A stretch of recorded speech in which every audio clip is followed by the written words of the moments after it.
Welcome to the Profit Desk. I'm Dexter. And I'm Daniel. It's good to be back. We took a couple weeks off for the holidays, but it's good to be back. Um, as they say in the church, take all mistakes for love as we return. But we Happy New Year, appreciate you, man. huh? Happy New Year to you. Happy New Year to you too, Happy man. vibe, whatever they say for the Happy New Year, and Yeah. and Merry Christmas, Happy yeah, Kwanzaa, Happy New everything, Year. all that. It's been a minute, man. How you been? I'm all right, man. I'm excited about the new year. Yeah. First quarter started. Um, nothing better. There's nothing better than the first quarter. I mean, you got all your dreams, hopes, and ambitions in front of you. So, Yeah, nothing has been uh, squashed yet. yeah, nothing. Nothing beats first quarter. How about you? How was your holiday? Oh man, everything was amazing. No drama. No drama at all. And That's good. everybody's well. Nobody got COVID. Everybody's well. So it was, for me, it was just the fact that we didn't have any drama. It was great. And we saw a huge spike in COVID too. Then over the holiday too. Yeah, it was Um, a mark. Well, what they call in our culture, they call it a Marian. Amarion, the Amarion variant, or as my dad likes to call it, the culprit. Yeah, yeah. You don't want to get the culprit. So, what? Uh, uh, well, man, that's good, man. Glad the family's safe and healthy. Um, how was yours? What? Mine was good, man. Mine was good. The Warriors won on Christmas Day, so that was the only gift I needed. Um, I get another bonus that's Clay Thompson will be back tomorrow. Okay, So the holidays were fantastic on that front. Family's good, family's healthy. Same here. Nobody got COVID. awesome. Um, just yeah, no drama. Nobody got COVID. Oh, I quit my job. Oh, So that was dope. That was a gift to myself. Yeah, I left the 9 to 5 for good. whoa. So yeah, man. Okay, Yeah. okay. So So that we're gonna have to do a whole show about that. we'll dive into it. But yeah, business full time, walking away from the 9 to 5. We'll Okay, definitely have to do a whole show on and dive into okay. it. But that actually inspired today's topic. Um, are you afraid to be great? Let's get into All it. right. Are you afraid to be great? As usual, we'll cover some recent news, some current events, um, but we won't prolong the time, and we'll dive right into it shortly. All right. Good stuff. So news that happened this week. Actually, let me pull it up over here. Let me see what I got here. News. Um, what do we got going, Daniel? We got a new variant. Is Yeah. it the emu? Is that what it's called? The The new emu emu. variant is the emu, ain't that what it's called? Let me see. Yeah, we got a new Now, variant out here. now you're gonna make me New. look it up. Yeah, man, it's called the Ehu. All right. Yeah, the Ehu variant. IHU. So very interesting. The United States is already reeling from Omicron. It hit us hard mainly because um, although it is not as strength wise, it is not as strong and not as debilitating as the original strain of COVID. Mm-hmm. However, this variant, or Delta, for that matter, but this new variant Omicron is highly contagious, apparently, because right now, every everybody I know, well, just about everybody I know that's has had the shot, has gotten vaxxed, is vaccinated, Yeah. and and I don't, if I'm honest, I don't think that has anything to do with the validity of the vaccine itself, but more so how carefree people become after getting the vaccine. Right. They stop doing the normal everyday things that people like myself, like yourself, that have not gotten vaccinated yet, still tend to do. Washing your hands all the time. After you go into a store, wear your mask. After you Mm-hmm. touch everything in the store, come back to the car, sanitize your hands before touching Right. your face. Right. Just doing all those things. I think when people get vaccinated, they tend to let their guard down. So we're seeing a huge uptick in vaccinated people contracting this new variant, this new Omicron variant. So very interesting. Yeah, Um, I've seen a couple. I've actually seen and heard, and through the grapevine of several people that I know that have gotten COVID, and they've been vaxxed. So it's these new variants are coming out quicker, faster, and they're more communicable.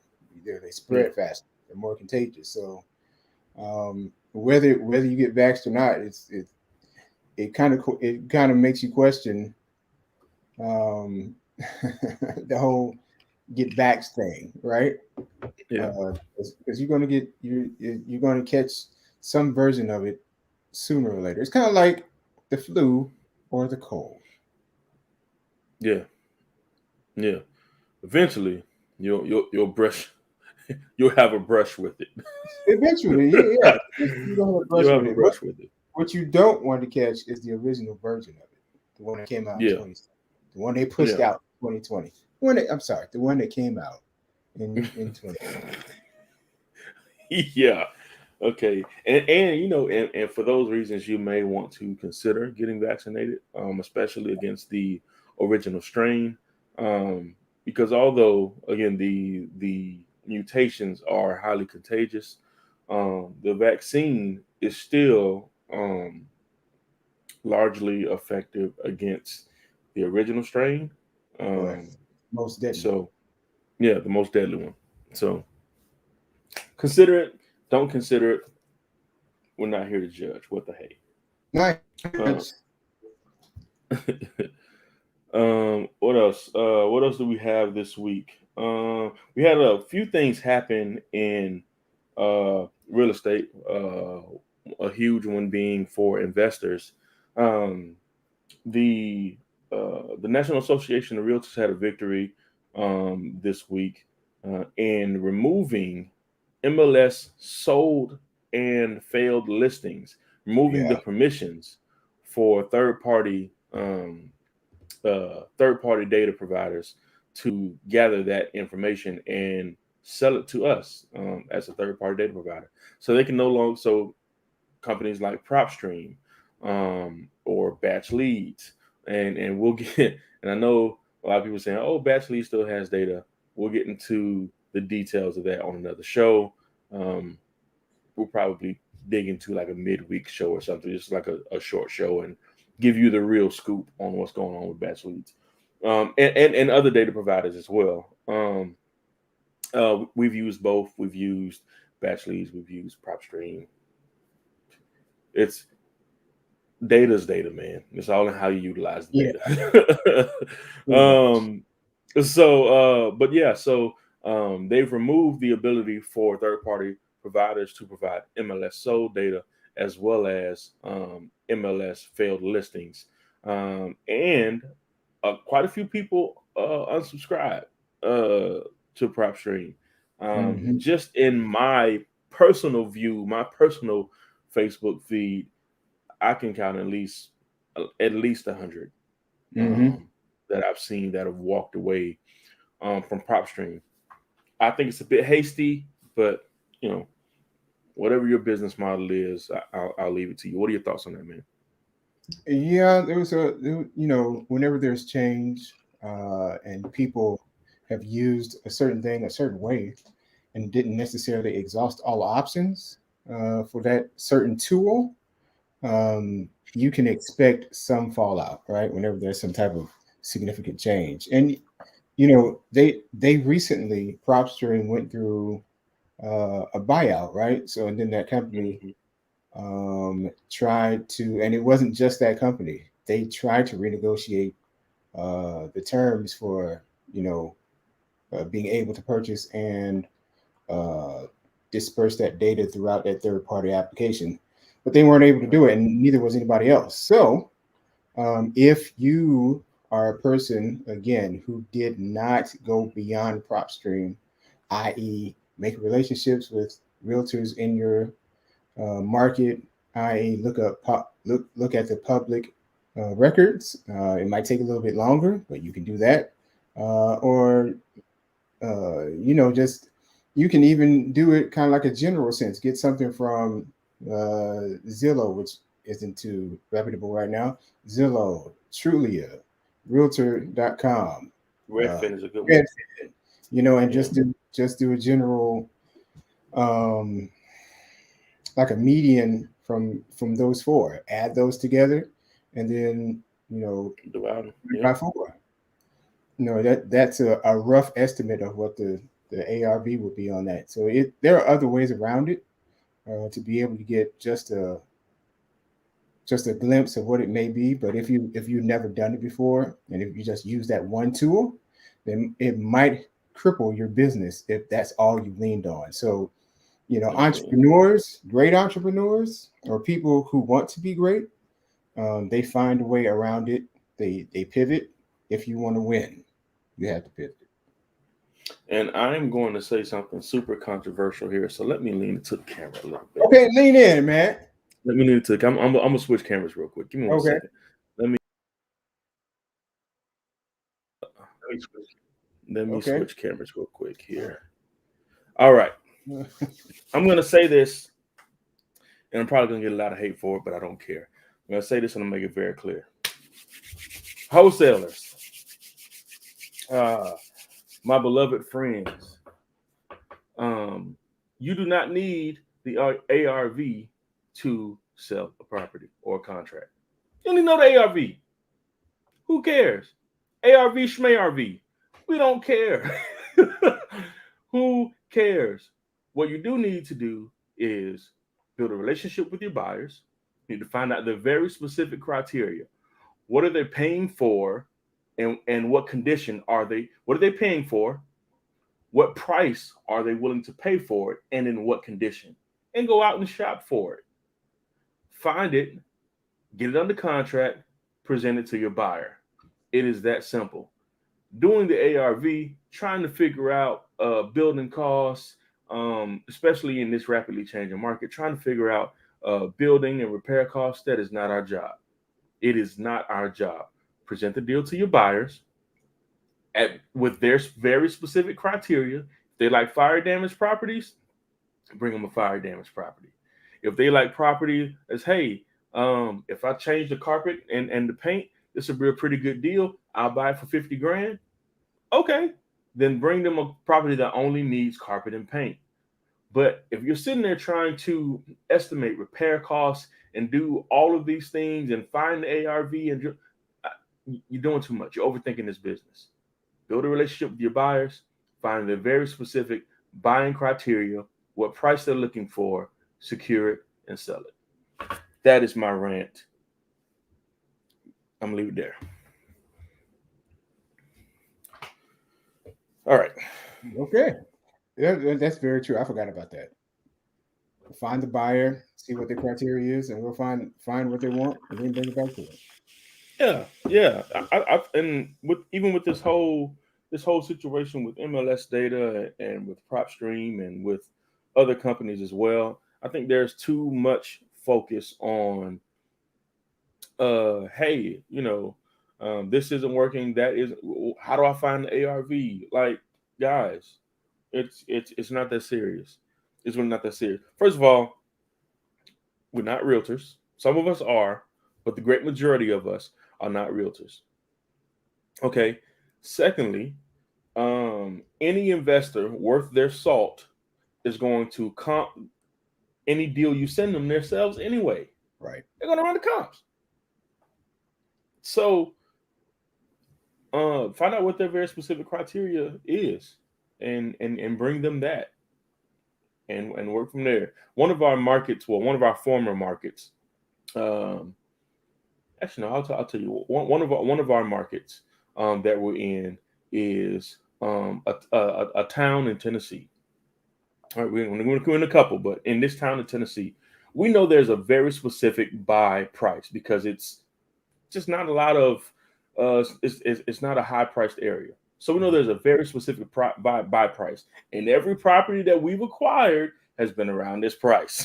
Mhm. So that ARV is not a thing there. We are not concerned with the ARV of the property. We have a very specific buy price, and we have a very specific uh, type of buyer that is interested in those properties. Right. ARV is the least of our concern.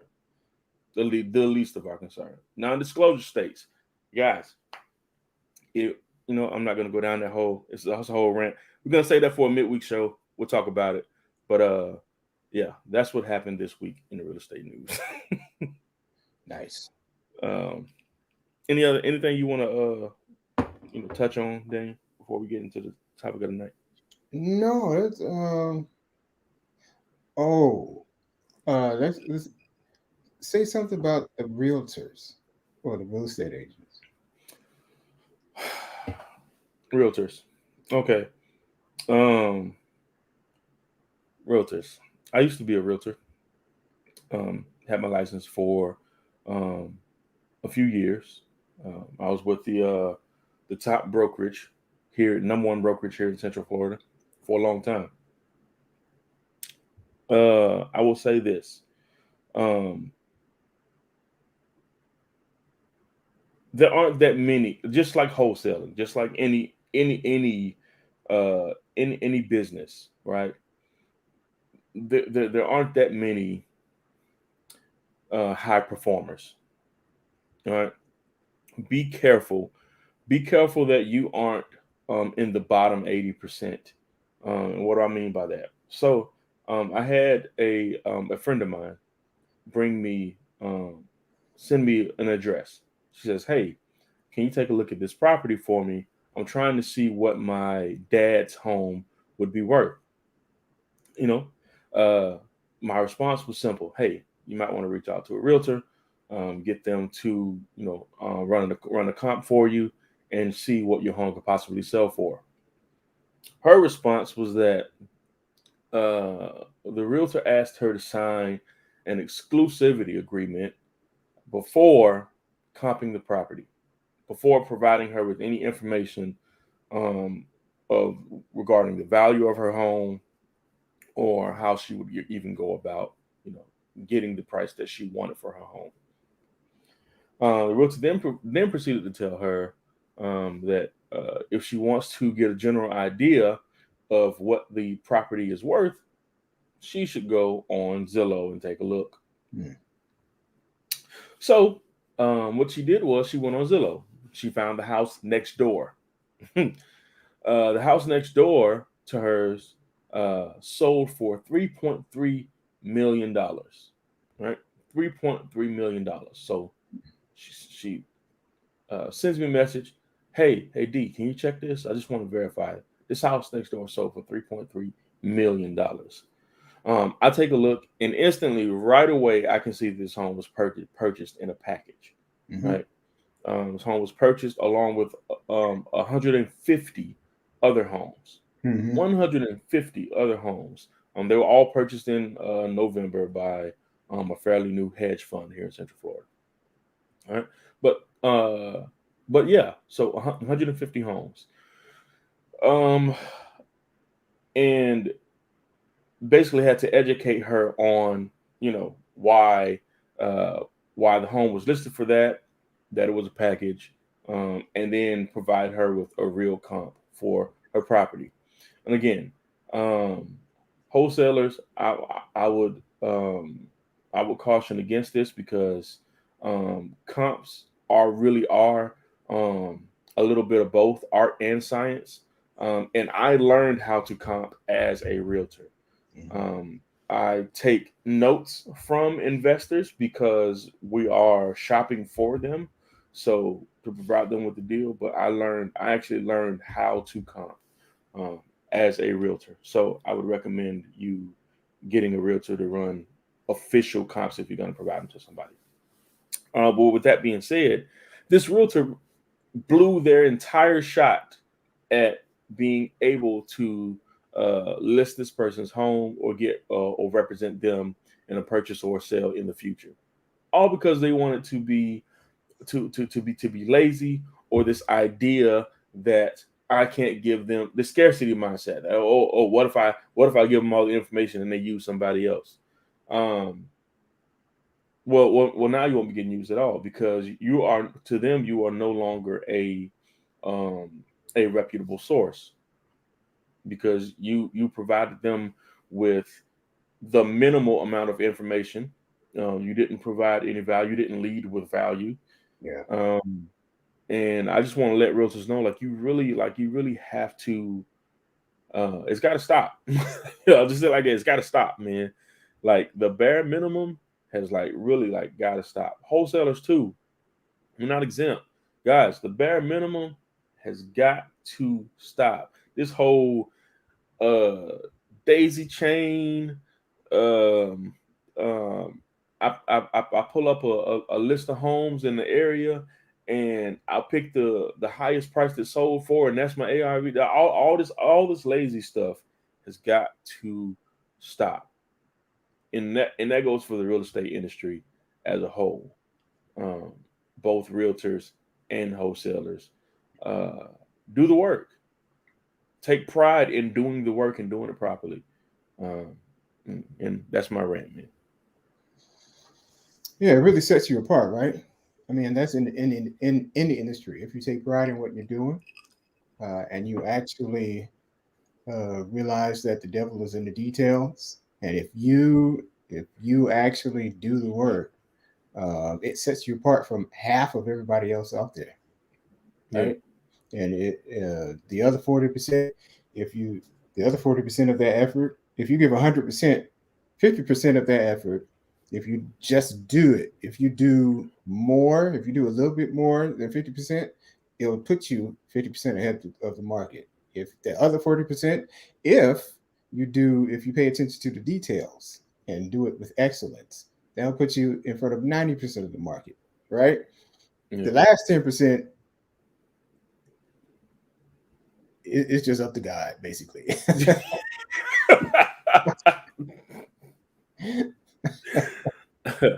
Yeah.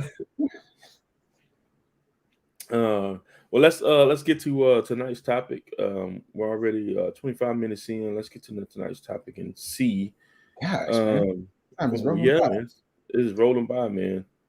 This whole year, I know we're in the beginning of it, but this whole first week was kind of like that. Kind of just like a breeze, man. Like, Hmm. uh, It kind of gives you a purview of what the year is going to be like. So whatever you're going yeah, to do, go ahead and do it. Which is why, and I know we weren't going to talk about this. Which is why I'm glad that we have our plan in place to kind of hmm, take things off in 60 days, 90 days, 60 days, 60 days. Because if you don't, those days are going to go by yeah, and will pass you by, and you would have made those New Year's resolutions, which I don't believe in. Um, hmm, you made those New Year's resolutions, and you would have gotten to June start, or you started and then you stopped, as yeah, opposed to putting those goals ahead of you and really dialing in. And with us, we've collapsed our time frame, right? Like I hear not a year. It's only 2 months. I think we're losing you, Daniel. Oh man, can you hear me? Hold on a second. Can you hear I me? think Can you hear me? I can hear you, but we can't see you, buddy. Man, go ahead. All right. Let me do this here. So tonight's topic: uh, Are you afraid to be great? Are you afraid to be great? What are we asking with this question? All right. Um, as you guys heard, I quit the 9 to 5, walked away, cold turkey. As Steve Harvey says, I took the leap. You just got to jump. Just gotta jump. Um, and the question I have for you is, what are you waiting for, and why are you afraid? Why are you afraid to be great? Right? What and whatever that means for you, that might not necessarily mean quitting your job. That might not necessarily mean staying at your job. But what I do want to know is what's holding you back from doing everything that you desire to do, right? Regardless of what that is. If you, give me 1 second, make sure you got the comments up. If you are looking to start a small business or start a business on the side, uh, what's holding you back? Is it family? Family always seems to have them some fairly negative comments. um, is it um, is it the fear? Now, believe it or not, man, I used to have a fear that I would do. I used to have a fear of doing well. I used to have a fear that if I did too well, it would alienate me from my family.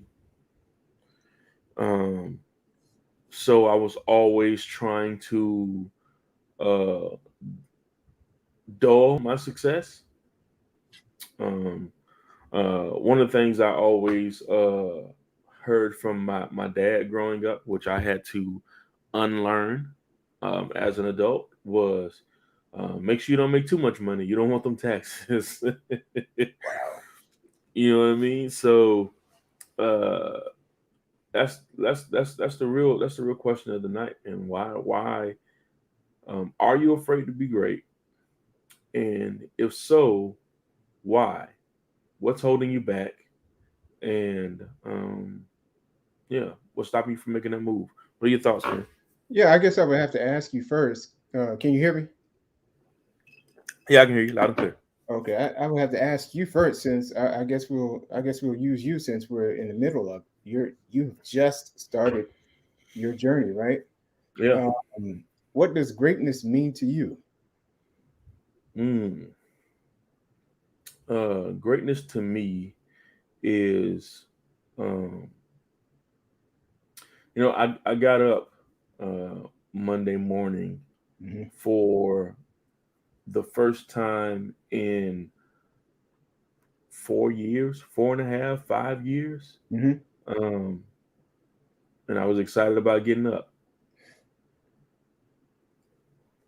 Um, I it is Saturday night, and I'm excited about Monday morning. Hmm.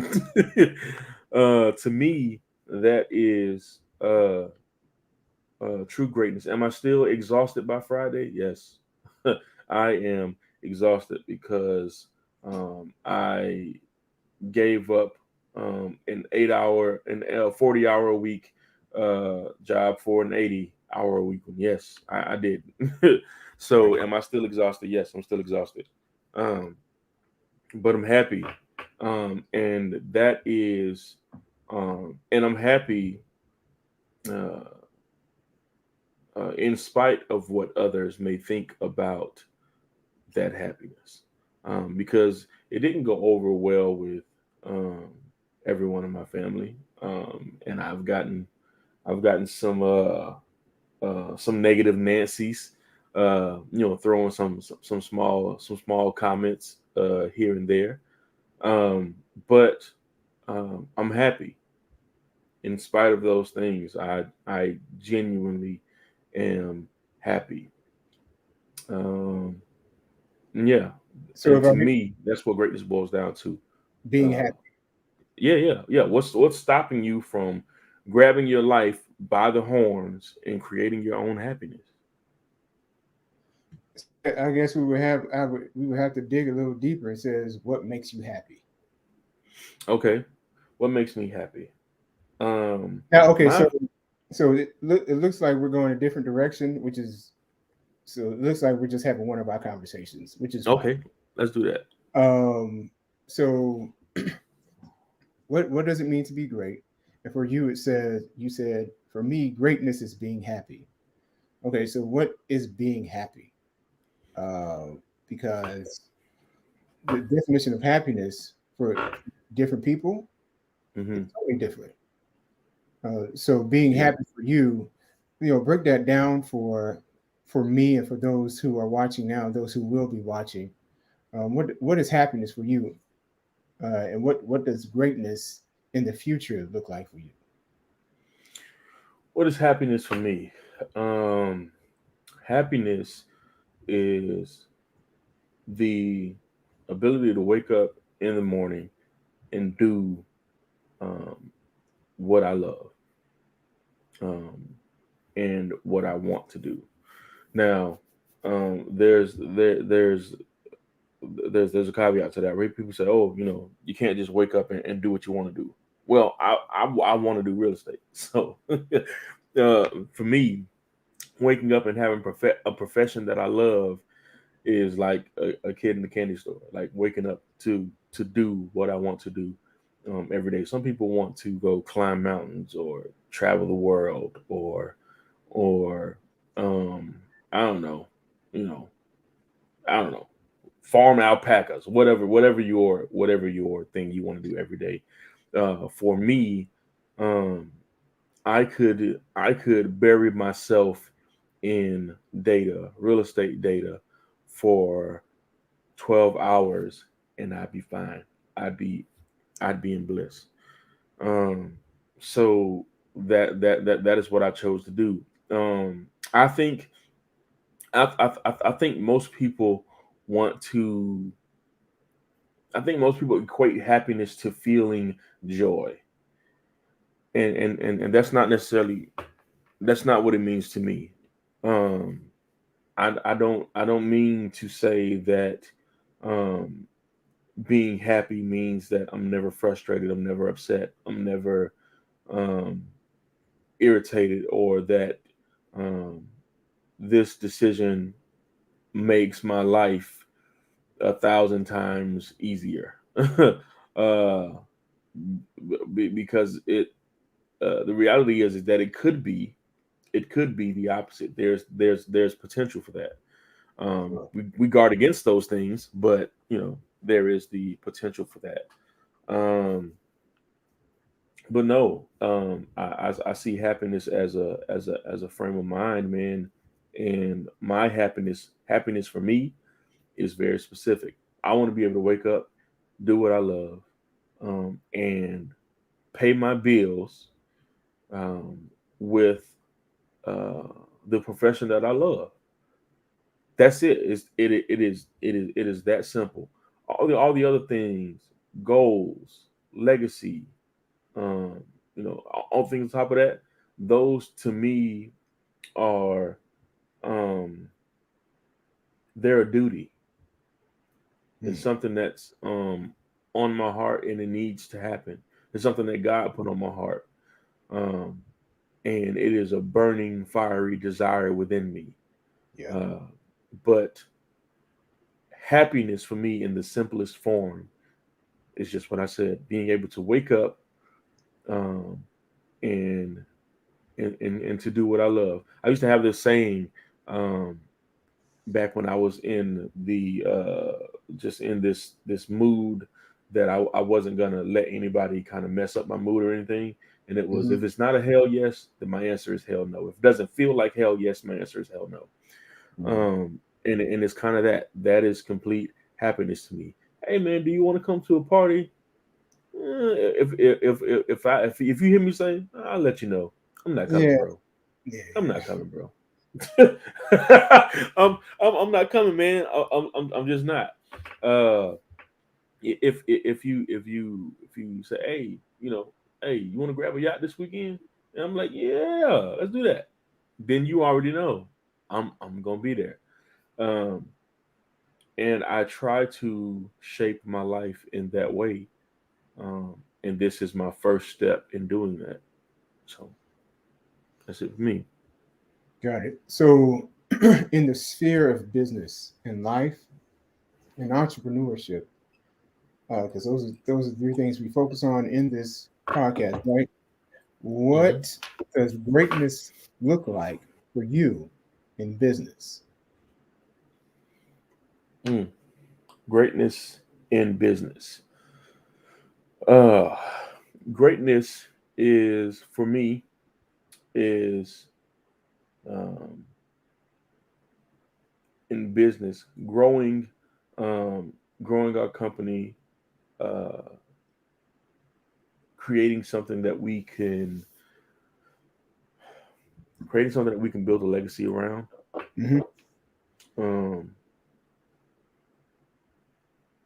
it is uh, setting goals, um, and everybody in the company, not just you and I as owners of the company, but everybody that takes part in the company, um, having a culture that really feels on the same page and driven to achieve those things. That's greatness to me, especially with where I'm just leaving, uh, feeling like just another number, feeling like um,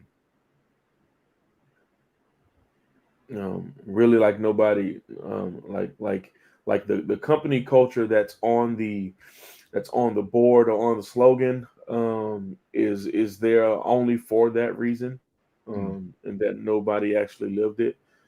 It is important to me, as a great company, to live what we say, um, to um, to provide a place where um, our employees feel not only safe and secure, um, but where they feel empowered. Yeah.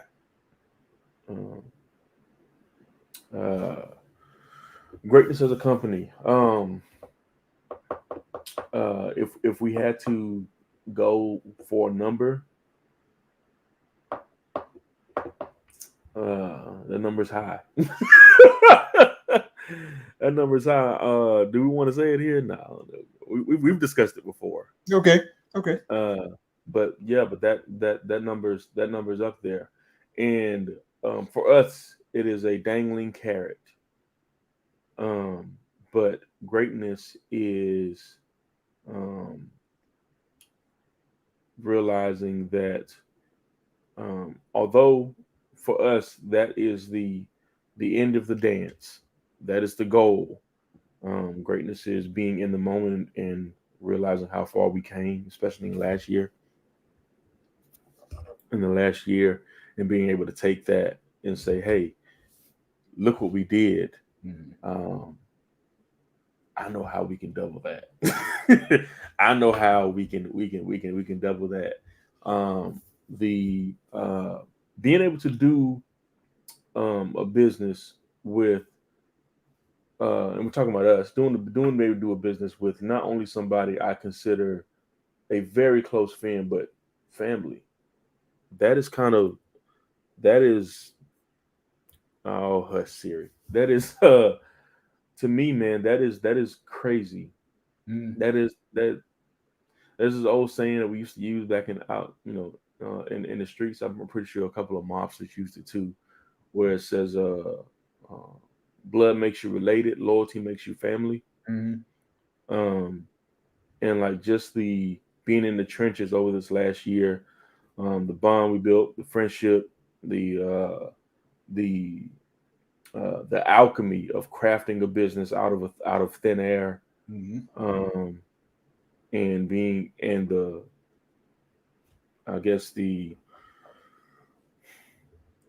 how that brings you together, the pieces of the puzzle you have to align, how your personalities have to align, how spiritually you have to align, how um, you know how your goals have to, like the vision. We talked about this too, like a few was like the vision that has been placed on both of our hearts still aligned. Mm. Before we had the discussion, the Mm. path was the same. Mm. Um, and we had already been uh, friends for over a year prior to that, before even having that discussion. Um, it wasn't until we decided to do business together that we realized the visions aligned, Yeah. which is mind blowing proof, right? Uh, but I don't know, man. What about you, man? Talk to me. Yeah, I think greatness is for me being able to kind of like for what you said. Greatness for me is kind of being able to look back and people for my kids to say things about me that um, I things like, okay, he was a hard guy, but he was fair. He taught us what we needed to know in order to make it, and we appreciate him. People that I work with, people that I associate myself with, um, they have different things to say about me. I think for me, it's more having a reputation uh, of consistency and a reputation to say, okay, if you need something done, he's that guy. If you need somebody who's going to tell you the truth, he's that guy. If you need somebody who's going to, if you need somebody to look up to uh, for a certain area, he's a leader in this area. Yeah, He's the guy. Um, I think it's more like that, kind of like the conversation we were having before. Like if you had to write out your own eulogy, what would you want them to say about yeah, you? Yeah, for me, greatness kind of lies in that. Also, to your point about being in the moment and realizing that learning from the lessons and making the adjustments to be 1% greater than you were prior to the lesson is a step towards greatness for yeah, me.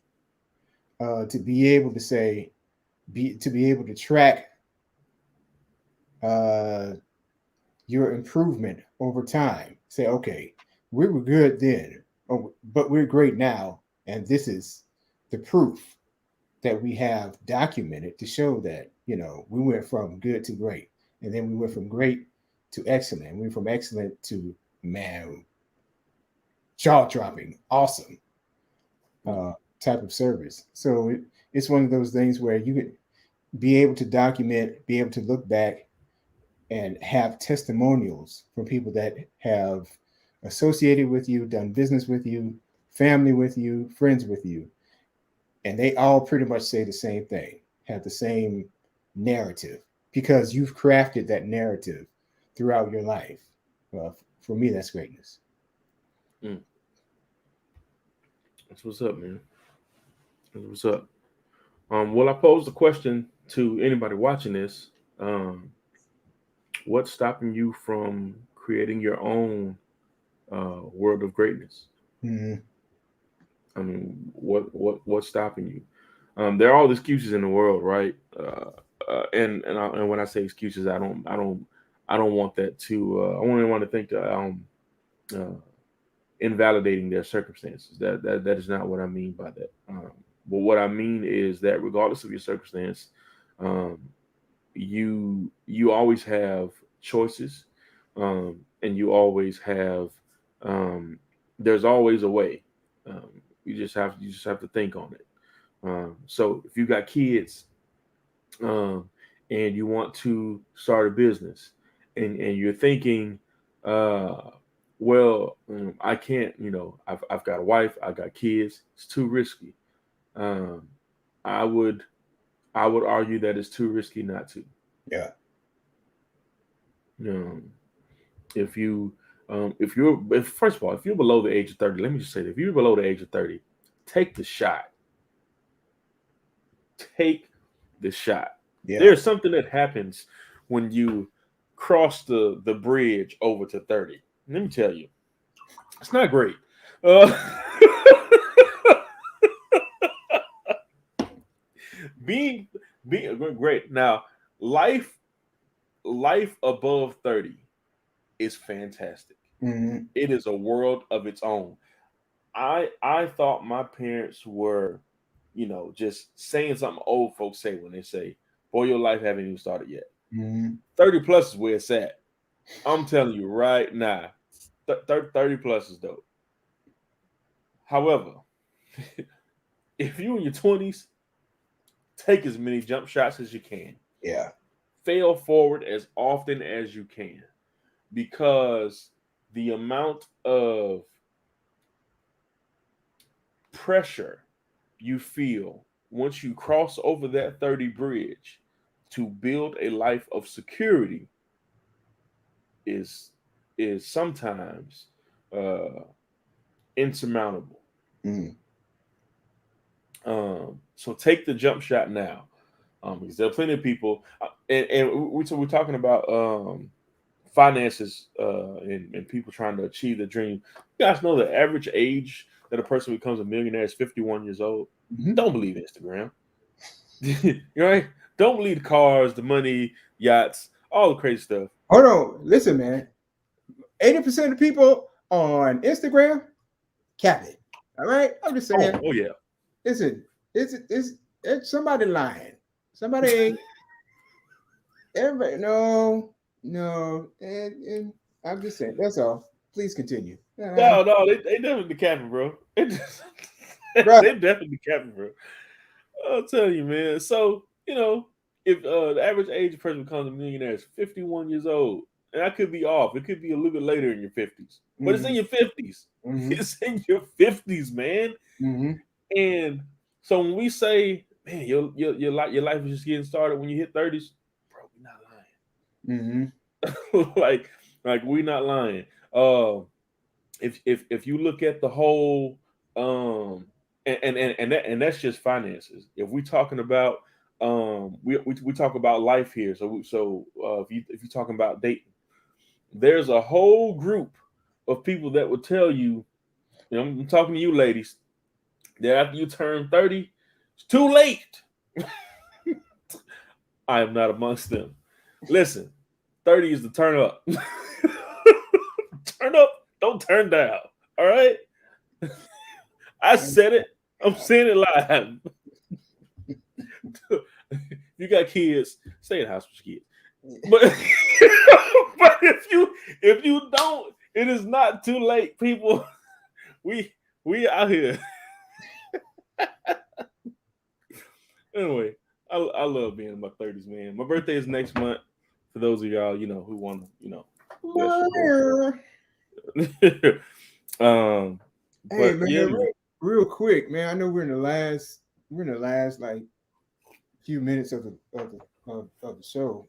Yeah. And what does greatness look like for a person? What would you advise that person? That's a they say they're no. I'm not afraid to be great. Okay, so what does that look like? You know, just starting out. What does that look like? What type of habits do they have to have? Mindset, things of that nature to be great. Um, over the last month, I've started. Well, last few months, um, I've started this weight loss journey. Um, and one of the hardest things to do when starting on a new path, whether it's business, weight loss, or anything in life that you want to do, is building the habit first, right? Hmm. So I would say for anybody that's trying to mold a life of greatness, I would say take it off chunks at a time. Um, when I wanted to build a habit of working out, I took it off chunks at a time. It was just do something every day, no matter what it is. Just make sure you do something every day. Hmm. When I wanted to build a habit of eating better, we talked about this, week and a half ago. Want to build a habit of eating better. Take it off a chunk at a time. Hmm. Don't just do something crazy like cut all carbs and all those other fad diets. No, like build a lifestyle around it. Take it a piece at a time. Make the right choice for breakfast. Make the right choice for lunch. Make the right choice for dinner. Um, and at the end of the day, um, you've made a day full of the right choices. um, A question. Go ahead. So, what does the right choice for you look like? Because just me, my choice may not be yours. Okay, Okay. my Okay. choice may not be yours. If I'm only supposed to consume 2,000 calories, right? Right. And I get someone to help me with that. And they tell me, okay, this is the type of diet that you need to have in order to reach your goals, and these are the amount of calories that you need to consume a day. And then my question is, okay, so how many calories do I consume that night? Hmm. But it's only 200 calories a day, and I'm like, okay, a day, Uh, but at night, right. I see what you're saying. okay, so Uh, come on. what is greatness for me? What does the process of greatness for me looks like? Okay, so let's just say blank slate. What does the process for greatness for me look like? The first thing I would say is decide what you want. Get a very clear picture of what you want. Okay. Um, Step one: if uh, if you could have any life you desired, if you could walk in, let's just say heaven's got a catalog, and God said, flip through this catalog and pick the life you desire. Okay. What would that life look like? And write it down. And I want it's going to be a page or two, but write it all out Mm-hmm. as descriptive as possible as you can get. Okay, and I want you to write it out in a long term format. So, um, if you could say, what would my life look like in 10 years? Mm-hmm. Most people have trouble thinking of next month, so this is going to put you way ahead of the curve. Mm-hmm. Take a look at your life, what you desire it to look like in 10 years. For your 10-year goal, you don't need to be as specific because Right. we're going to get there as you progress through the stages of your goals. But 10 years from now, what kind of car will you drive? What kind of house will you live in? What is the what is the zip code? How much does it cost? At right now, how much does it cost? So just write down those things. And if cost is something that is I'm big on how you feel. So I'm big on how you feel when you write your goals down. Mm-hmm. So if you look at the cost of something and think, man, that's a lot, then don't write down the cost. Mm-hmm. Your goals should propel you forward, and not uh, present resistance when you read them. All right. So 10 years. What kind of car? What kind of house? What does your family unit look like? Are you married? Do you have kids? Write it out. Right. Don't need to be specific. 5 years. We're gonna get a little bit more. We're gonna get a little bit more specific. Mm-hmm. Again, we're gonna talk about what kind of car I'm driving. What kind of family? What does the family unit look like? Um, where am I living? But we also want to get more specific with 5 year because now we're talking about, okay, you know, 5 years is within reach. Mm-hmm. Like 5 years is around the corner. Mm-hmm. Doesn't seem like it, but again, when you're 30 plus, 5 years is around the corner. If you're in your 20s, it seems like a lifetime. Uh, but 5 years is around the corner, so you want to get a little bit more detailed. You want to write 3 years out, and then you're going to go down to one. 1 year's 1 year is an immediate goal right there in your face. What will my life look like next year? Mm-hmm. Um, Around this time, will I speak a new language? Will I work for the same company? Will I be dating the same person? um, um, what does that look like? And it seems like a lot, but I want you to write it all down. Get you a book. I think I have one around here somewhere. But get you a book that will allow you to plan it out for 10 years. As a matter of fact, give me one second.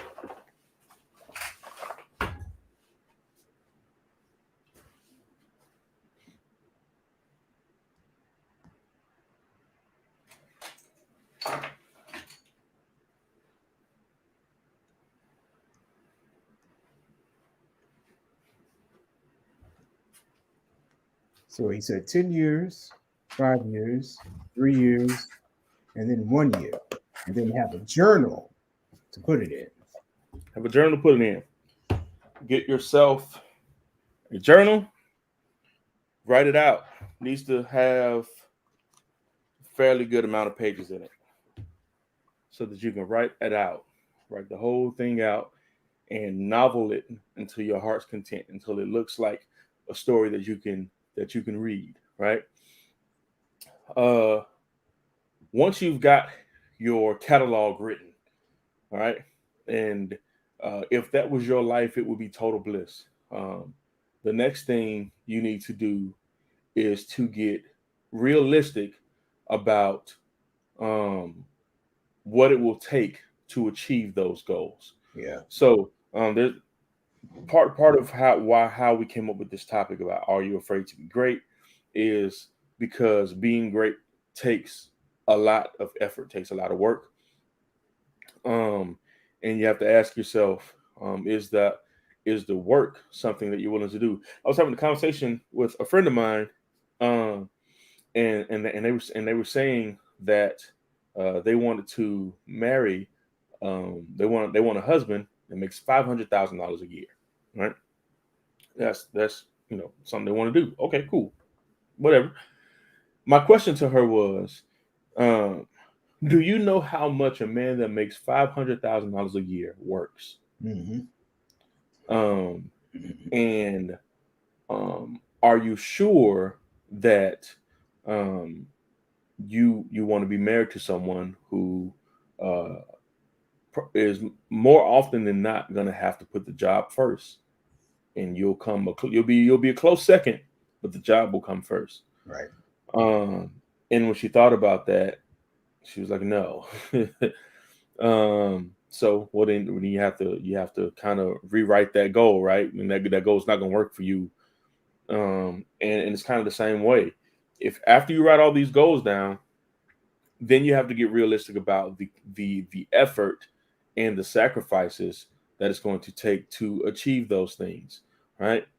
And then I want you to then so the second thing I want you to do is first thing is write all your goals out. Start with 10 years, 5, 3, and 1.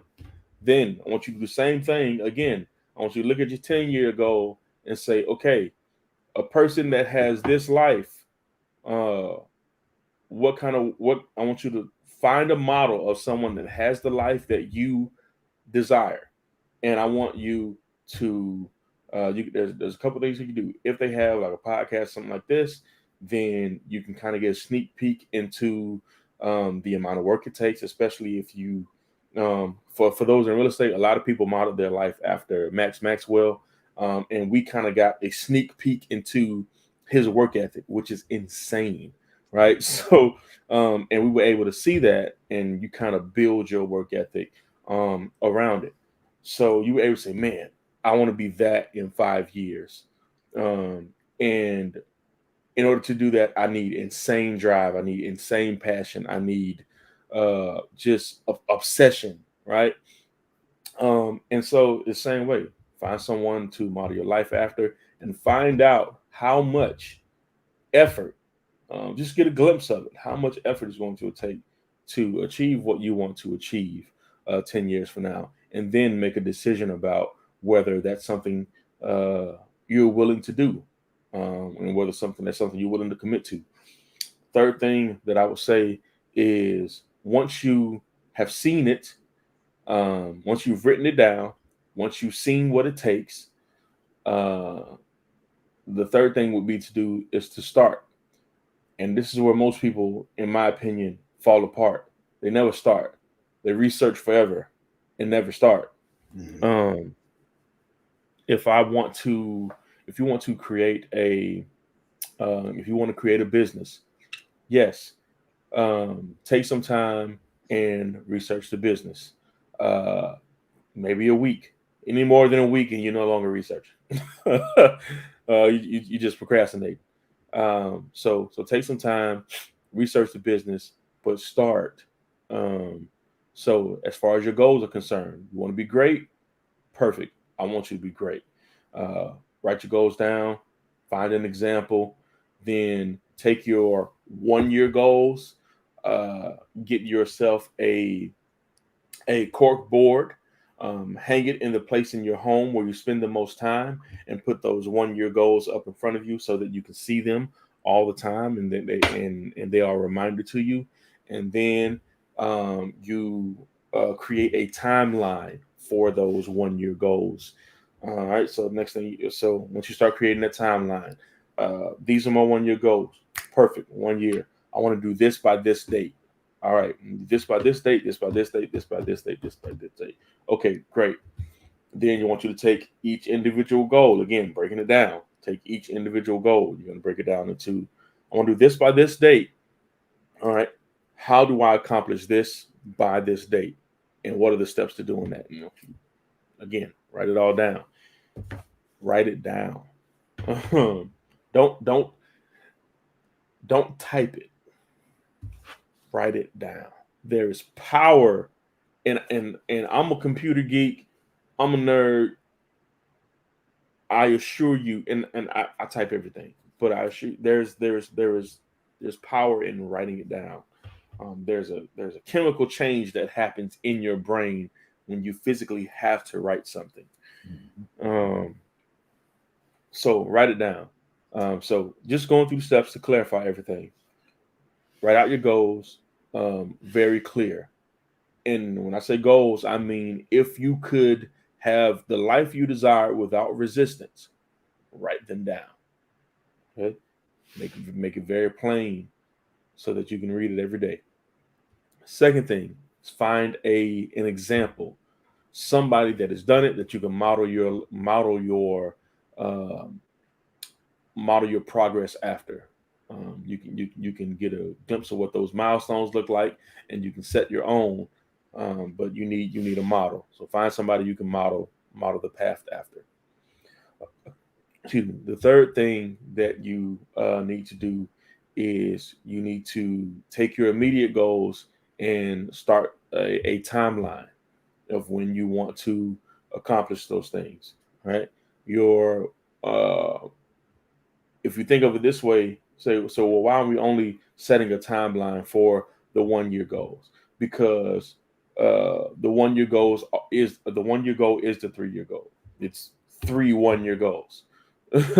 It's 5 1 year goals. Mm-hmm. So set the timeline for your 1 year goals. After you've established a timeline for those, then you're going to find out, okay, what are the 5 steps that I need to take in order to achieve each one of these milestones by that specific timeline, and write those out.